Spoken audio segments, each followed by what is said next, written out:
Okay, hello friends. This is a quick post about talking about the awakening. What does this actually mean?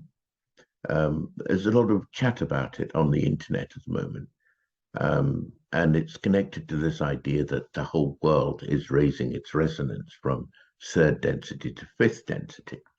Now, as the world moves upwards in its vibration and in its resonance, those of us human beings who are on it are being tugged along, but some people are going with it, other people aren't going with it. So I just wanted to do a quick post to try and explain what this awakening process actually means. Um, we live in a society, um, and in this society, as sovereign human beings, there is always the possibility of conflict between us because we each have our own aspirations or ambitions and so on. And sometimes these things clash. And we have social rules which enable us to more or less rub along together so that we don't wind up in frank and open conflict. Otherwise, there'd be blood on the floor every single day.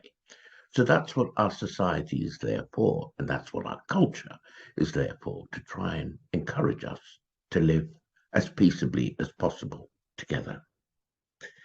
Then, within the society, we have to manage our economic problems. And basically, economics is the allocation of limited resources to unlimited ends because we want a lot of everything, but we all have finite resources. And so economics is about how we arrange our lives so that we have an adequate um, production of the things that you and I need to survive peaceably together on this planet. Then, thirdly, the question arises of how we will not only allocate those resources, but who's going to decide how those resources are going to be allocated.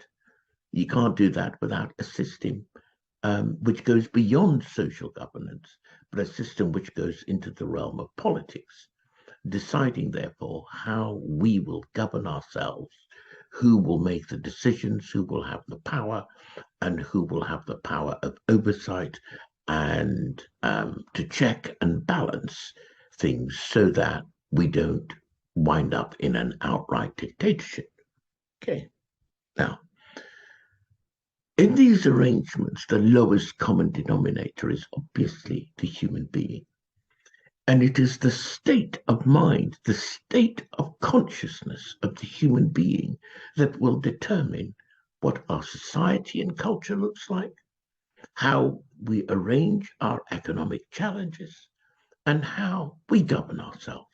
So everything finally comes down to the level of consciousness of the human being, which is at the epicenter of all of these unlimited decisions that we have got to make. So it comes then to the matter of what do we mean by our consciousness? Well, I'm going to look at it. I'm going to simplify everything as much as possible. Otherwise, we'll be here for for 5 centuries. I mean, all the philosophers in the world have had a crack at this. I'm only Tete. And I'm trying to simplify this so that you and I can have a conversation about these issues. But if we break down consciousness to all things relating, first of all, to the ego, and the ego is that part of our lives, of our minds, of our psyches, that is responsible for making sure that Tete doesn't come second. The ego's job is all about the survival of Tete, even at the cost of other people's lives.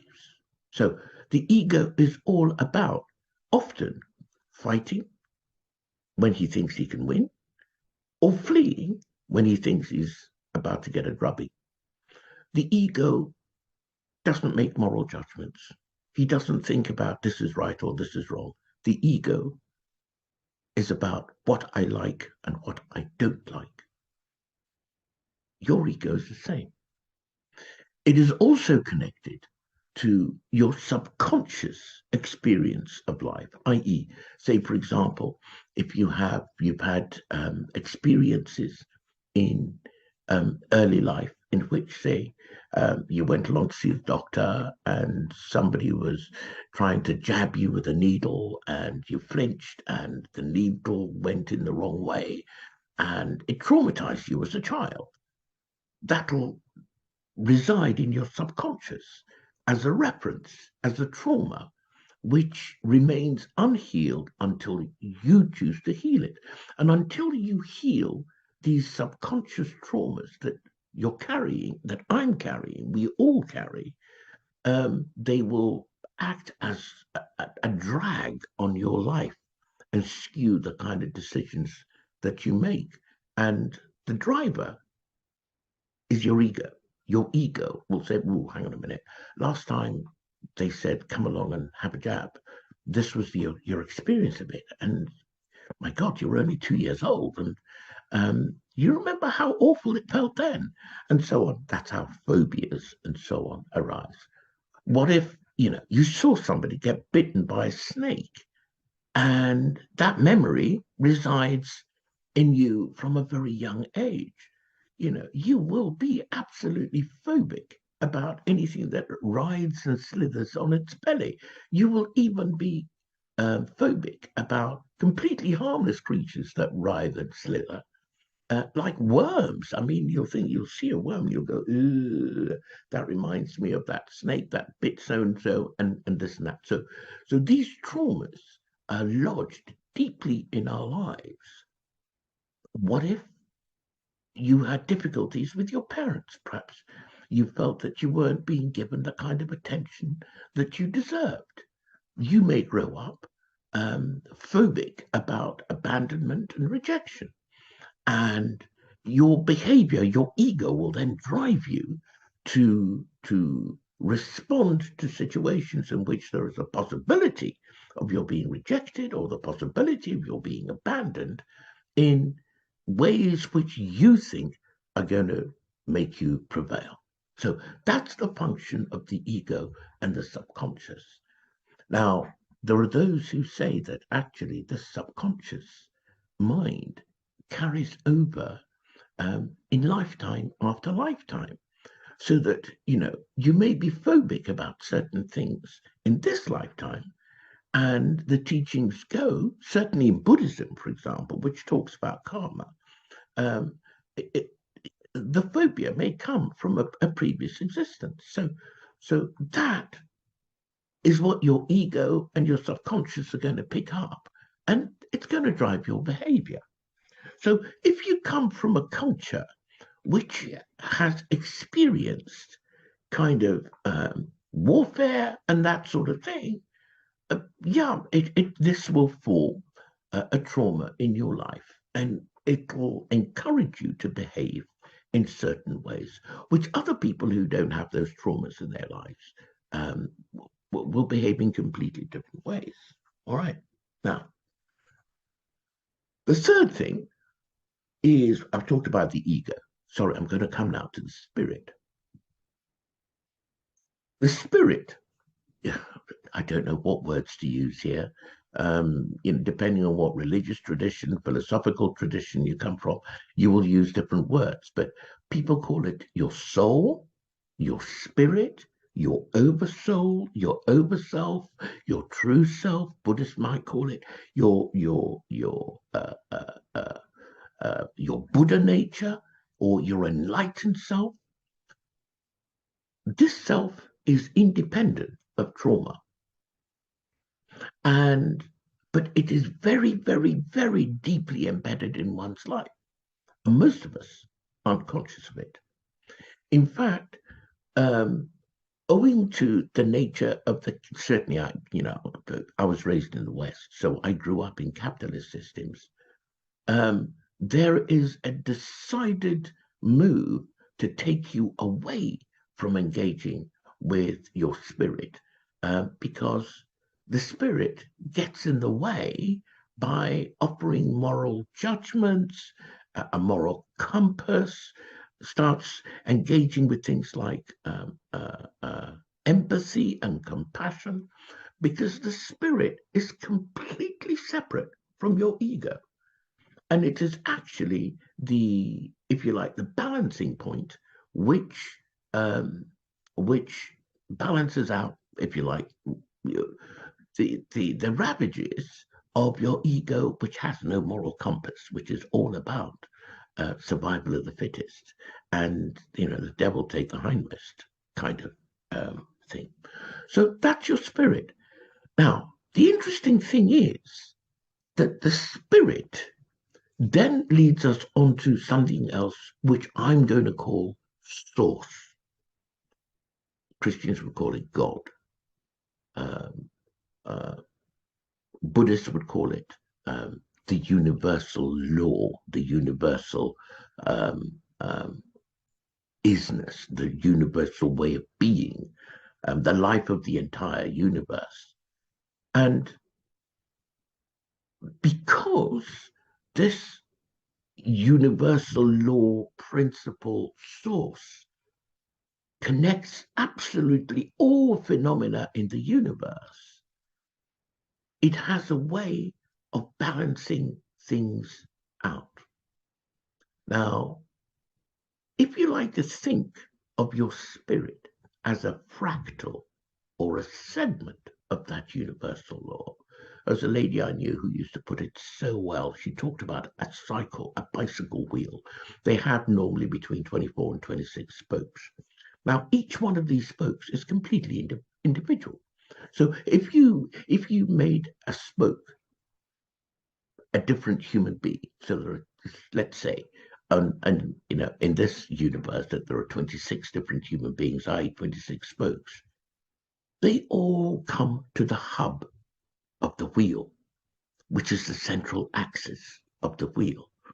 And so actually, even though each one of these spokes is hugely individualized in its style, in its ethnicity, in its economics, in its politics, in its attitude, its beliefs, its traumas, and so on and so forth, all of these spokes come together at the hub, and that hub is what you would call source, right?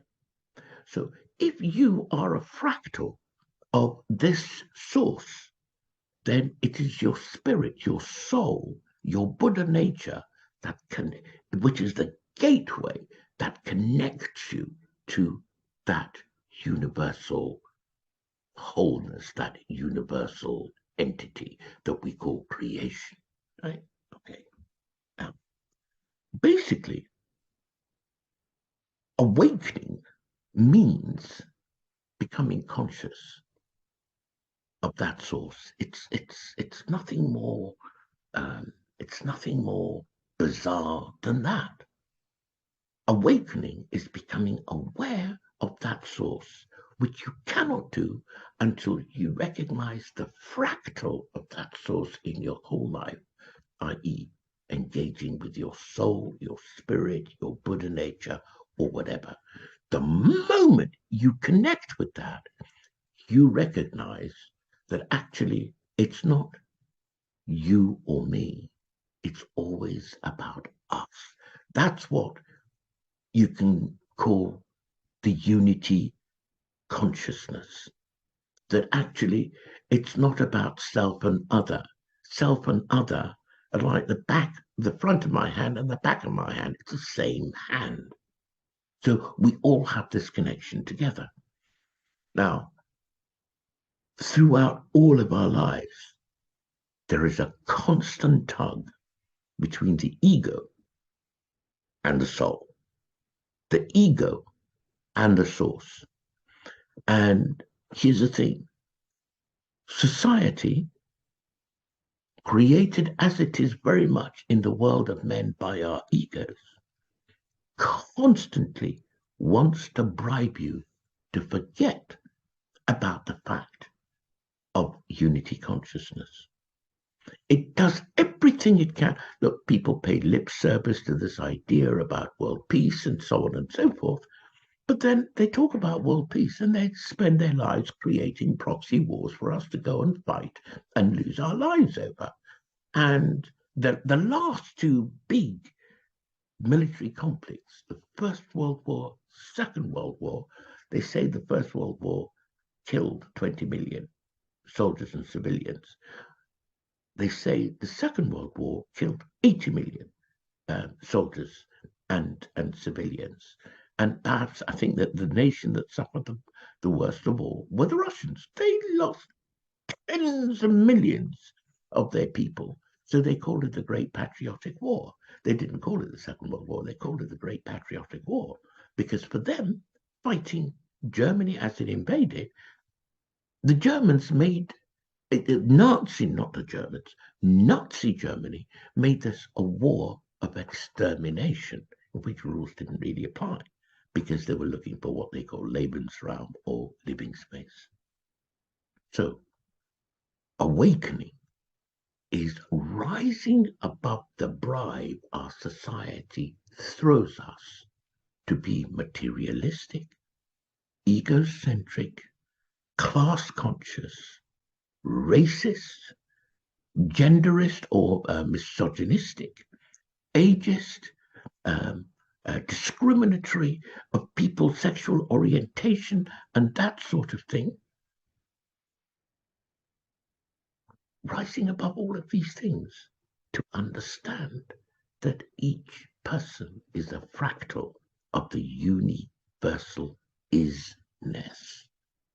These are words which probably don't exist in English. I'm having to kind of manufacture them as I go, which itself tells you that ours is a society which is so shallow, so materialistic, that it is based entirely on the ego.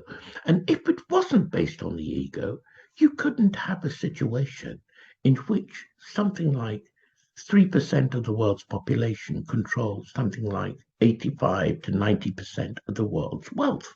It doesn't make sense, but it does in the world of the ego. It doesn't make sense in the world of your true self, your soul, and your spirit. And so with this, there are lots of people talking about these issues right now in Europe because of the way in which the world's activities are arranged. People across the African continent, in which there are roughly double the number of people in Europe, are constantly having to fight and struggle just to survive. This is not by accident. It is so by design, based on the egoic prioritization of capitalism. And by the way, when I say that, I'm not kind of dogging capitalism because the other ism, communism, can be just as bad. It is you can create a totalitarian state in which the individual and their needs and their priorities don't matter at all because they're all sacrificed in the interest of the group. It's another form of dictatorship. So awakening is awakening to your soul. That's what it basically means. And by awakening to your soul, your spirit, your true self, your isness, you then become awakened to the vastness of this universe. And yes, it is only the egocentric mind, the small, tiny egocentric mind of man, that presumes that we are the only living, intelligent beings in a universe of billions of stars, of billions, trillions of planets and worlds. There are so many more living entities, intelligent, many far, far, far more advanced than we are on planet Terra. And it reflects our culture, which is one driven by religions which tend to dumb people down so that they can more easily be ruled in fear.